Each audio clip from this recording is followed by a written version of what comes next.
সঠিক নিয়মে গোল জামা কিভাবে কাটিং করতে হয় একদম সহজভাবে শেয়ার করব। প্রথমে কিন্তু আমাদেরকে এই সাইডে একটা মার্জিন করে নিতে হবে, এরপর হাফ ইঞ্চি নিচে আমরা আরেকটা মার্জিন করে নিব। এরপরে কিন্তু আমাদেরকে নিচের মার্জিন থেকে এখন জামার লম্বাটা নিতে হবে। তো যখন আপনাদের লম্বার মার্জিনটি করা হবে এক্সেস কাপড় নিয়ে নেবেন। তো এরপরে আমরা মার্জিন করে নিব।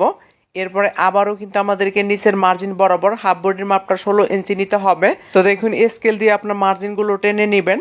এরপরে কিন্তু আমরা শোল্ডারের মাপটা নিব। তো শোল্ডারের মাপটা আমি এখানে 7 ইঞ্চি নিব। তো 40 বডি প্লাস হলে 7 ইঞ্চি নেবেন, 36 38 হলে 6.5 ইঞ্চি নেবেন।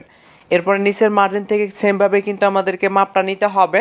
এরপরে কিন্তু আমরা মার্জিন করে নিব। এরপরে বডির মাপ অনুযায়ী 4 ভাগের 1 ভাগ নেবেন। এরপরে এক্সট্রা কাপড় নেবেন, পেটের মাপটাও কিন্তু আমাদেরকে সেমভাবে নিতে হবে। এরপর স্কেল দিয়ে মার্জিন করে নেবেন। তো দেখুন মার্জিনগুলো টানার শেষ হলে এরপরে কিন্তু আমরা এভাবে কোনা বরাবর মার্জিন করে নিব। এরপর কোনা থেকে 1.25 ইঞ্চি নিয়ে আমরা কিন্তু সুন্দর করে শেপটা দিয়ে নিব। তো দেখুন বক্রম দিয়ে গলা দিলে এখানে মাপ যোগ করার প্রয়োজন হবে না। নিচের মার্জিন থেকে পেটের মার্জিন বরাবর ফিতাটা রেখে এখানে ডাবল ভাঁজ করে একটা চিহ্ন করে নিব। এর পাশে কিন্তু আমাদেরকে একটা মার্জিন করে নিতে হবে। এই মার্জিন বরাবর আমরা কিন্তু এইভাবে শেপ দিয়ে নিব। এরপরে দেখুন নিচ থেকে এখানে কিন্তু কোনা ঝুলে যাওয়ার সমস্যাটা ফেস করতে হয়, 2 ইঞ্চি নিয়ে একটা মার্জিন করে নেবেন।